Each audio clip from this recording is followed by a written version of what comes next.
그런즉 율법은 무엇이냐 범법함으로 더하여진 것이라 천사들을 통하여 한 중보자의 손으로 베푸신 것인데 약속하신 자손이 오시기까지 있을 것이라. 그 중보자는 한 편만 위한 자가 아니나 하나님은 한 분이시니라. 그러면 율법이 하나님의 약속들과 반대되는 것이냐? 결코 그럴 수 없느니라. 만일 능히 살게 하는 율법을 주셨더라면 의가 반드시 율법으로 말미암았으리라. 그러나 성경의 모든 것을 죄 아래에 가두었으니 이는 예수 그리스도를 믿음으로 말미암는 약속을 믿는 자들에게 주려 함이라. 아멘. 이 오후 시간에도 주님의 은혜가 우리와 함께하길 소원합니다. 오늘 본문은 약속과 율법의 차이를 보여주면서 율법이 가지고 있는 의미에 대해서 이야기를 해줍니다. 율법은 약속으로 나아가는 다리 역할을 해줍니다. 율법의 다리를 지나서 약속의 성취에 이르면 우리는 예수 그리스도를 만나게 됩니다. 그 은혜로 가는 길을 함께 살피고 주님이 주신 은혜에 다시 한번 잠기는 우리 모두가 되길 바랍니다. 19절을 보면 율법은 범법함으로 더하여졌다고 이야기합니다. 그리고 천사들을 통해서 그리고 한 중보자, 여기 한 중보자는 모세입니다. 모세의 손으로 하나님이 주신 법이 율법이라고 이야기를 합니다. 이 율법은 약속하신 자손 예수 그리스도가 오시기까지 기능을 합니다. 근데 더하여진 것이니까 죄가 없었다면 이 율법은 없었을 것입니다. 죄가 없다면 무엇이 바뀝니까? 사람에겐 원래 있었던 하나님의 형상이 있었는데 이게 깨어지면서 이 율법이 죄 때문에 이 율법이 필요하게 됐는데 이게 깨어지기 전에는 이 창조하신 하나님의 형상이 그대로 유지되었을 것입니다. 그런 상태에 있을 때 사람은 하나님과 자유롭게 교제를 하고 주신 복을 누리면서 살았을 겁니다. 그때는 하나님의 뜻이 모든 사람들의 생각을 다스리고 있었을 겁니다. 그때야말로 법 없이도 살 때입니다. 그러니까 그때는 법이 필요하지 않은 때인 거죠. 그런데 죄가 들어오니까 법이 있어야 되는 겁니다. 법 없이 살 수 있는 사람은 아무도 없는 겁니다. 죄를 범하고 나니까 사람들에게 어떤 변화가 나타났냐면 하나님에 대한 지식이 뒤틀리고 왜곡이 되었습니다. 그래서 자기가 원하는 대상을 가리켜서 하나님이라고 이야기하기 시작하고 자기가 바라는 것을 하나님 삼아서 살게 됩니다.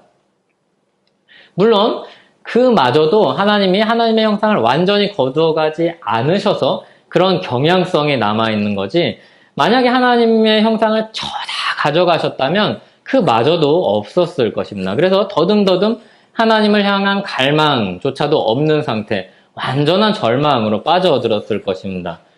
또 사람들이 가진 가치가 자신의 기준으로 자리를 잡습니다. 그래서 그 결과 너무나도 다양한 기준들을 다 가지고 사는 거죠. 열이면 10사람의 기준을 가지고 사는 겁니다.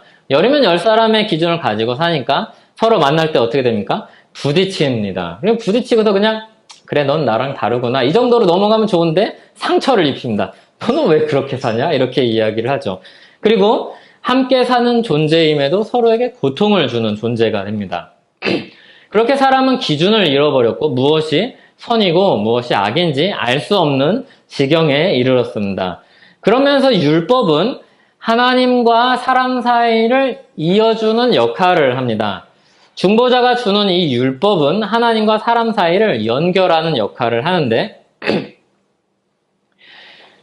그래서 이 하나님과 사람 사이를 연결하는 역할을 하는 이 율법이랑 여기에 약속을 같이 얘기하면서 이게 대조된 것처럼 사람들이 느끼기 때문에 그래서 이 하나님의 약속과 율법이 반대되지 않고 한 하나님에게서 나왔다 해서 20절이 이제 나온 겁니다. 20절이 좀 해석하기가 까다로운데 중보의 역할을 해서 양쪽을 다 배려를 하고 양쪽을 생각을 하고 있지만 그렇다고 이쪽에서는 이쪽한테 맞게 저쪽에서는 저쪽에서 맞게 이야기하는 게 아니라 하나님의 약속과 율법은 한 분이신 하나님 안에서 조화를 이룬다는 얘기가 20절입니다. 좀 해석하기 좀 까다로워요. 그냥 그 설명을 하기가. 그런데 하나님이 주신 이 율법이 사람을 살리는 기능은 없습니다. 이 율법이 죄가 무엇인지 선이 무엇인지를 알려주는 기능은 있는데 사람을 살리는 기능은 빠져 있습니다. 만약에 이 율법 자체에 사람을 살리는 기능도 포함이 되어 있었다면 사람들이 율법을 지켜서 의를 얻고 하나님께 나올 수 있었을 것입니다. 그런데 율법은 사람들에게 능력을 더해준다든지 아니면 생명으로 나올 수 있는 길을 열어준다든지 길 자체가 된다든지 그런 역할을 하지를 못합니다. 이 율법은 아주 중립적이어서 이게 선이다, 이게 악이다 라고 이야기를 해줄 뿐입니다. 그래서 사람이 이 율법을 대할 때 굉장히 불편한 느낌이 듭니다. 왜냐하면 사람은 타락해서 이게 옳다고 이야기를 해서 이 옳다는 기준에 비추어서 자신을 보면은 여기 도달하지 못합니다. 그러니까 율법이 불편하고 율법 주의는 당연히 싫고 율법도 싫은 사람의 경향을 가지게 되는 겁니다. 사람의 연약성 때문에 모든 사람은 율법으로 살지는 못하고 근데 자기가 죄인이라는 것은 확인하고 죽을 처지라는 것을 발견하게 됩니다. 그러니까 율법이 미운 겁니다. 율법의 기능은 절대적인 기준을 보여줍니다. 하나님의 기준을 제시하는 게 율법이 가진 기능입니다. 율법은 기준에 따라서 무엇이 죄인지를 알려줍니다. 그것 때문에 우리는 의가 무엇인지 알 수 있습니다. 율법이 있어서 무엇이 의인지 알 수 있습니다. 그리고 율법이 있어서 우리는 그 죄의 결과가 사망이라는 것을 알 수 있습니다. 동시에 의의 결과는 생명이라는 것을 알 수 있죠. 그래서 율법은 사람으로 하여금 죄를 깨닫는 기능을 하고 있습니다. 여기 누군가 율법을 지킬 수 있다면 이라는 가설은 사실 현실로 돌아오면 다 무의미한 말입니다. 하나님의 율법을 아무도 지킬 수 없기 때문입니다. 그래서 성경은 우리를 죄 아래에 가둡니다. 우리가 죄 가운데 있다는 사실을 아주 분명하게 보여주는 게 죄의 역할입니다. 그런데 우리가 이 율법이 굉장히 불편하게 느껴지고 그리고 이게 굉장히 우리한테 걸림돌이 되기 때문에 이것을 자꾸 밀어내려는 마음이 있지만 법이 없으면 죄를 판단할 수 없다는 걸 우리가 기억을 해야 됩니다. 예를 들어서 중앙선이 없으면 중앙선 침범이라는 위법이 없는 겁니다. 중앙선이 없기 때문에 판단할 수 있는 기준이 없기 때문에 그런 겁니다. 신호등이 없으면 신호 위반이라는 게 없는 겁니다. 그냥 알아서 가는 거죠. 그러니까 법이 있으니까 죄를 깨닫게 하는 겁니다. 무엇이 옳은 것인지 무엇이 그른 것인지 기준을 제시하는 거죠. 그리고 모두 죄로 인해서 죽을 수밖에 없는 존재라는 것을 알게 합니다. 시편 신약에서만 이야기하는 게 아니라 시편 14편 3절은 이렇게 이야기합니다. 선을 행하는 자가 없으니 하나도 없도다. 그래서 성경은 이렇게 모든 사람을 죄에 가두어 버립니다. 그러면 율법이 나쁩니까? 이렇게 이야기할 수가 없는 거죠. 우리가 어떤 사람을 나쁘지 않다고 이야기하냐면 정의로운 경찰을 나쁘다고 하지 않습니다. 좀 감정을 실어서 좀 꽉 막혔네 이렇게 이야기할 수는 있지만 정의로운 경찰을 우리는 나쁘다라고 이야기하지는 않습니다. 그러니까 율법은 융통성을 발휘를 하면 안 되는 겁니다. 원래 법은 움직이지 않아야지 제 기능을 하는 겁니다. 그 율법을 어떻게 수행하고 시행하는 사람이 거기서 유도를 발휘를 할 수는 있겠지만 법 자체는 거기 가만히 있어야지 변하지 않아야지 제 기능을 하는 겁니다. 이 율법이 그렇게 처음부터 끝까지 우리에게 그런 기능을 하고 있습니다. 그래서 율법은 100점만 요구하는 무서운 선생님 같습니다. 굉장히 무섭죠? 100점이 아니면 다 이제 악인이라고 이야기를 하니까. 그런데 이 율법이 모든 사람의 죄를 드러내므로 아주 특별한 기능을 합니다. 어떤 기능을 하냐면 주님의 약속을 바라보게 하는 겁니다. 내 힘으로 이 율법에 이룰 수 없는데 어떻게 할꼬 이렇게 고민을 할 때 이 율법 안에서 하나님의 약속을 발견하게 합니다. 이 부분을 루터가 잘 설명을 했는데 율법의 중요한 기능은 사람들을 더 나은 존재로 만드는 것이 아니라 더 나쁜 존재로 만드는 것이다. 즉 그들에게 그들의 죄를 보여준다. 그것을 알므로써 그들이 겸손하고 놀라고 상처받고 깨어지도록 한다. 그리고 이로써 그들이 은혜를 구하고 그럼으로써 복된 씨 그리스도께로 나오도록 한다. 이렇게 아주 잘 설명을 했습니다. 이게 오늘 설교의 사실은 전체 내용이기도 합니다. 율법은 먼저 죄를 깨닫도록 합니다. 그리고 율법은 죄로 인해 죽을 수밖에 없는 자신의 현실을 바라보면서 은혜를 구합니다. 그 은혜는 하나님의 약속에 나타나 있는데 한 사람이 이룰 수 없는 의를 이 은혜가 메꾸어 줍니다. 여자의 후손으로 약속된 그리스도께서 오셔서 우리 대신 십자가에 달리셔서 죄를 다 청산하고 그리고 하나님의 뜻을 순전히 지킨 한 사람으로서 우리가 거기 매여서 우리도 의로운 사람으로 여김을 받습니다. 그래서 율법은 약속을 빛나게 하는 배경과도 같다 이렇게 이야기를 할 수 있습니다. 칠흑같이 까만 밤이 되어야지 별이 반짝반짝 빛나는 겁니다. 아직 해가 완전히 떨어지기 전에는 별이 빛을 발하지 못하죠. 근데 해가 완전히 떨어지고 까만 밤하늘을 보면은 거기서 그제서야 빛이 이제 밝게 빛나는 겁니다. 별들이 밝게 빛나는 겁니다. 이게 저와는 상관없는 규칙이긴 했는데 군대 가니까 그런 교훈이 아니라 명령 가르침을 줬는데 은밀한 작전 수행 중이나 전쟁 중에는 절대로 담배를 피지 말라고 이야기합니다. 왜냐하면 이 담배 불빛이 아주 작은데도 한 점이잖아요. 근데 이게 1km, 2km 바깥에서도 보인다는 겁니다. 그래서 이게 얼마나 위험한지 그렇게 조교가 강조했던 그런 생각이 납니다. 어둠 속에서는 아주 작은 빛도 밝게 빛나는 겁니다. 율법은 근데 이 사람들의 현실을 아주 어둡다는 것을 아주 분명하게 보여주는 그런 기능을 하죠. 죄로 인해 심판을 받을 절망적인 이 율법의 배경에 복음의 약속이 아주 밝게 빛납니다. 우리의 죄성과 그리고 그 비참함, 그로 인한 결과로 주어질 심판의 절망, 이거를 분명하게 알려주는 게 이 율법의 역할입니다. 거기서 하나님의 약속에 아주 밝은 빛을 보고서 나오게 하는 인도자 역할이 율법의 또 다른 기능입니다. 그러니까 율법을 처음 마주대할 땐 정말 이렇게 좀 나쁜 그런 대상 같아 보이는데 좀 지나면 우리를 어디로 인도하고 있는지를 깨닫게 됩니다. 우리를 약속으로 이끌고 있다는 사실을 발견하게 됩니다. 그제서야 사람들은 그 율법의 철저한 정죄함 앞에서 설 때에만 자신의 영적 가난을 인정할 것입니다.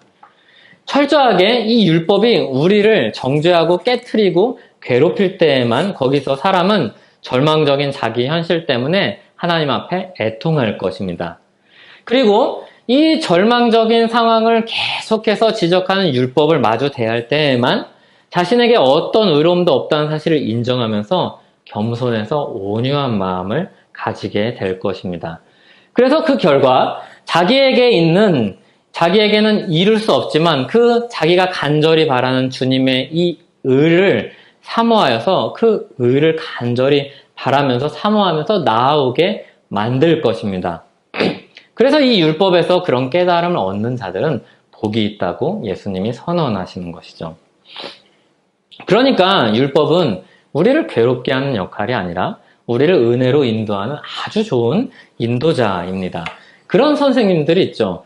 선생님들이 우리의 나쁜 것, 나쁜 습관들, 그리고 우리의 잘못된 그런 자세, 이런 것들을 계속해서 지적해주는 선생님이 있습니다.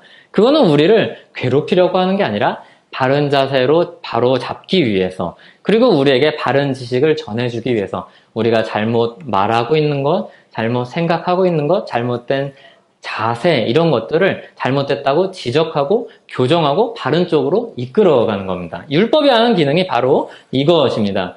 율법은 죄를 깨닫게 한 다음에 약속으로 눈을 돌리게 합니다. 그리고 약속된 메시아 그리스도를 만나게 합니다. 그렇게 율법은 긍정적인 역할을 하고 있죠. 그리스도를 만나게 하는 인도자가 바로 율법입니다. 율법이 처음 사람들에게 찾아와서 말할 때 우리는 상처를 받습니다. 그리고 괴로움에 빠집니다. 불만이 참 많습니다. 내가 왜 죄인입니까? 나도 그래도 나름 열심히 산다고 선하게 살려고 애썼는데 내가 무슨 피해를 그렇게 많이 줬습니까? 라고 이야기를 합니다. 그럴 때 자기 자신의 기준을 내려놓고 하나님의 기준을 제시하고 거기서 절망에 빠지게 하죠. 사실 근데 그거는 우리가 깨닫지 못하고 죄로 덮어두었던 이 상처를 들추어내어서 보여주는 것 뿐입니다. 그제서야 우리가 이 상처가 치료받아야 되는구나, 이것을, 그 필요를 깨닫기 때문입니다. 우리 상처를 누군가 싸매어 주어야 된다는 사실을 알기 때문입니다. 나중에 너무 늦게 이것을 알면은 너무 힘이 들겠죠. 자신이 너무 많이 망가져 있다는 것을 나중에 확인하기 때문입니다. 빨리 이 상처를 들춰내고 그것을 제거하고 그것을 소독하고 치료하는 것이 지혜로운 것이죠. 율법이 우리를 정죄하고 죽음으로 내몰 때야 우리는 그리스도의 은혜를 찾을 것입니다. 우리는 죽음에서 그리스도를 만날 것입니다. 그 죽음의 경각에 있다는 사실을 깨닫는 데서 그리스도를 만날 것입니다. 율법이 우리를 가두어 버리면 우리는 자유를 갈망할 것입니다. 그 답답함 속에서 우리는 자유를 갈망할 것입니다. 죽음의 경각에 달린 사람이 사람들에게 진실한 말을 하듯이 죽음이 우리와 맞닿아 있다는 이 사실을 율법이 보여줄 때 우리는 간절히 하나님의 은혜와 긍휼을 구할 것입니다. 생명을 구걸할 것입니다. 죽음이 멀리 있다고 여기는 만큼 우리는 여전히 뻣뻣해지어 있을 것입니다. 왜냐하면 그게 아직 나에게는 먼 미래요, 올 수 없을 것 같은 그런 멀리 있는 것이기 때문입니다. 여유가 있을 것이죠. 율법은 그 여유를 빼앗아 버립니다. 지금이라고 이야기하는 거죠. 지금이 아니면 언제 어떻게 주님이 부르실지 모르는데 그때 그 모든 죄에 대한 형벌과 대가를 어떻게 감당할 수 있겠냐고 우리를 몰아세웁니다. 율법은 죄 가운데 갇힌 사람들을 예수 그리스도를 믿는 믿음으로 말미암는 이 약속으로 인도를 해줍니다. 예수 그리스도 안에 있는 약속은 무엇인가? 우리가 잘 아시다시피 예수 그리스도를 믿으면 하나님의 자녀가 된다는 겁니다. 그 이전에 참 이상하죠? 맨 처음에 율법은 철저하게 우리 죄를 드러내고 그거를 정죄합니다. 그런데 예수 그리스도를 믿는 순간 더 이상 그것을 묻지 않습니다. 그전에는 그렇게 샅샅이 밝혀내가지고 우리가 죄인이라는 사실을 분명하게 알게 하는데 예수 그리스도를 믿는 그 기점으로 그 역할, 인도자를 하고 거기 예수 그리스도께 모셔놓은 다음에 예수 그리스도를 믿는 그 사람에게 더 이상 묻지 않습니다. 예수 그리스도를 믿으면 하나님의 자녀가 되기 때문입니다. 그리고 더 이상 그 의로움에 대해서 요구하는 바가 없어집니다. 그렇게 율법이 정죄하는 죽을 수밖에 없는 죄인이 예수 그리스도를 믿음으로 하나님의 자녀가 되는 신분의 변화가 일어납니다. 예수 그리스도를 믿는 모든 사람들은 아브라함의 약속 안에 있는 그 약속의 자녀라는 그런 선언이 성경이 가르치는 바입니다. 우리를 죄에서 자유로운 신분으로 바꾸어 주십니다. 이건 신분의 변화이기 때문에 우리가 어떤 정도의 어떤 수준의 경건함에 도달하고 도달하지 못하고의 상관이 없이 무조건 하나님의 자녀입니다. 그리고 더 이상 그 예수 그리스도 안에서 정죄함을 받지 않습니다. 이게 우리가 받은 은혜이죠. 절망을 소망으로 바꾸는 율법과 약속으로 깨닫게 하는 놀라운 하나님의 은혜입니다.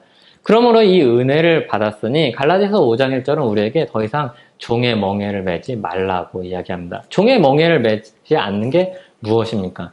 내가 율법의 기준을 이루면서 살지 못해도 예수 그리스도 안에 있다는 사실로 만족하고 그 예수 그리스도 안에서 모든 죄를 사함을 용서를 받았다는 이 사실로 인해서 감사하며 사는 것이죠. 그래서 요만큼의 성취도 감사요, 이만큼의 성취는 더 큰 감사인 것입니다. 그러니까 작은 성취조차도 하나님 안에서 너무나도 감사한 것이죠. 왜냐하면 이전에는 요만큼의 성취도 할 수 없는 사람들이었기 때문입니다. 우리가 다시 죄로 돌아가지 않으려는 이유는 죄의 자리가 익숙하고 편안했지만 그곳이 죽음의 자리라는 사실을 깨닫고 돌아온 사람이기 때문입니다. 그 더러움과 비참함의 얽매임에서 자유를 얻은 사람이기 때문입니다. 성경은 우리에게 그 자유를 선언합니다. 다시 그래서 그 종의 멍에를 매지 말라고 이야기합니다. 예수 그리스도를 믿는 자가 이 자유를 얻었다고 이야기합니다. 하나님의 은혜 안에 있는 신분의 변화를 얻은 사람이라고 선포합니다. 율법이 이렇게 안내하는 길을 따라서 그리스도의 약속을 받으셨습니까? 그런 사람들에게는 오직 감사의 찬송만이 남아 있습니다. 그런 사람들에게는 오직 감사로 사는 삶만이 남아 있습니다. 우리가 무엇을 이룬다, 무엇을 더 해야지가 아니라 감사하니까 이것도 해야겠다. 감사하니까 이것도 해야겠다. 내가 할 수 있는 감사의 반응을 보이는 것입니다. 하나님의 자녀로서 그 신분에 맞게 살려는 마음이 있습니다. 마치 사람들이 자리가 사람을 만든다고 하는데 사실은 자리가 사람을 만들지는 않습니다. 그럼에도 자리가 사람을 만든다고 이야기를 하는 이유는 실제로 그리고 그런 결과를 낳는 이유는 그 자리에 갔을 때 내가 그 자리에 맞는 사람으로 살려고 애쓰기 때문입니다. 그런데 사실은 본질적인 변화는 일어나지 않기 때문에 자리가 사람을 만들지 않는다고 이야기하는 것 뿐입니다. 어쨌든 하나님의 자녀로 부름받았다는 이 사실을 분명하게 알면 알수록 이게 선명하면 선명할수록 우리는 그 감사의 마음이 커지고 거기서 어떻게 내가 하나님의 자녀로서 살 것인가를 고민하게 될 것입니다. 그 고민과 그 감사의 삶에는 늘 막 기뻐서 너무 감사하다 이렇게 살아야지만 있는 게 아니라 너무 열받고 너무 답답하고 이것을 수행할 수 없을 것 같은데 그래도 내가 하나님의 자녀니까 이렇게 살아야지 의지적인 부분도 있다는 사실을 기억하시기 바랍니다. 그러니까 늘 기쁘게만 하나님의 자녀로 살아가지 않는다는 이 사실도 기억하시기 바랍니다. 그리고 또 한 가지 기억해야 될 것은 성령 하나님이 우리 안에 내주하셔서 우리가 그 일을 이루어가기를 바라시고 도우시고 우리를 일으켜주시고 우리를 그 길로 계속해서 인도해 주신다는 사실입니다. 그러니까 우리가 가는 그 거룩함의 길은 홀로 걷는 길이 아닙니다.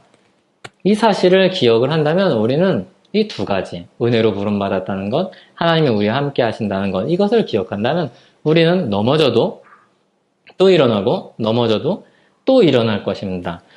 절망 중에서 베푸신 주님의 복이 얼마나 큰지 깨닫고 감사로 사는 저와 여러분이 되기를 바랍니다. 짙은 어두움에 있는 만큼 우리를 비추신 빛이 얼마나 빛나고 불명한 것인지 알게 됩니다. 그래서 많은 죄악 속에서 살던 사람들이 예수 믿고 돌아올 때 극적인 변화를 일으키는 겁니다. 깊은 어둠 속에 있었기 때문에 밝은 빛으로 급격하게 나오는 것입니다. 그거 너무 좋아하지 마십시오. 그거는 깊은 어둠 속에 있었기 때문에 더 거기 반대로 급격하게 나오는 것입니다. 하나님은 우리에게 많은 사람들에게 보통의 삶을 살다가 내가 죄인이라는 것을 깨닫고 거기서 변화의 그런 길을 걷게 하셨습니다. 그래서 때로는 이 길이 더딘 것 같고 오래 걸리는 것 같아서 만족스럽지 못할 때가 있습니다. 그런데 율법을 보면 우리가 얼마나 짙은 어둠 속에 있었는지 확인하게 되고 그리고 우리를 비추신 빛이 얼마나 큰지를 다시 한번 보게 됩니다. 율법은 우리를 지옥에 이르기까지 낮추고 비로소 우리를 복음의 약속으로 우리를 하늘로 올려주기까지 높여줍니다. 이게 존 스토트가 하는 설명입니다. 그래서 율법을 처음 만나면 지옥이고 조금 있으면 복음의 약속에서 하늘로 올라가게 됩니다. 지옥에 오신 여러분을 환영합니다. 그리고 함께 천국의 노래를 부르면서 삽시다. 같이 기도하겠습니다. 하나님 아버지, 율법은 우리를 얼마나 아프게 찌르는지 모릅니다. 하지만 거기에서 우리는 주님의 약속을 봅니다. 그리고 예수 그리스도의 은혜를 만납니다. 주님 그 은혜 안에서 사는 삶을 살기 원하오니 우리를 인도하여 주시옵소서. 믿음으로 시작을 했는데 조금만 눈을 돌리면 믿음이 아니라 또 율법을 보면서 우리는 괴로워합니다. 그리고 그것에 안절부절하고 거기서 고통스러워하고 부끄러워합니다. 주님, 거기 머물러 있지 않게 하여 주시고 그 부끄러움에서 예수 그리스도의 은혜로 나아와서 다시 또 신자로서의 삶을 살 수 있는 그 힘을 주시옵소서, 그 지혜를 주시옵소서, 그리고 그런 도움을 주시옵소서. 주님, 때로는 우리가 죄에 빠져서 스스로의 힘으로 나오기 너무나도 어려운 지경에 처할 때가 있습니다. 그때마다 우리 안에 계신 성령님께서 역사하시는 줄 압니다. 그때마다 주님께서 우리 곁에 주신 지체들을 통하여서 우리를 세워주시는 줄 압니다. 그때마다 주님께서 우리를 위해서 탄식하시는 줄 압니다.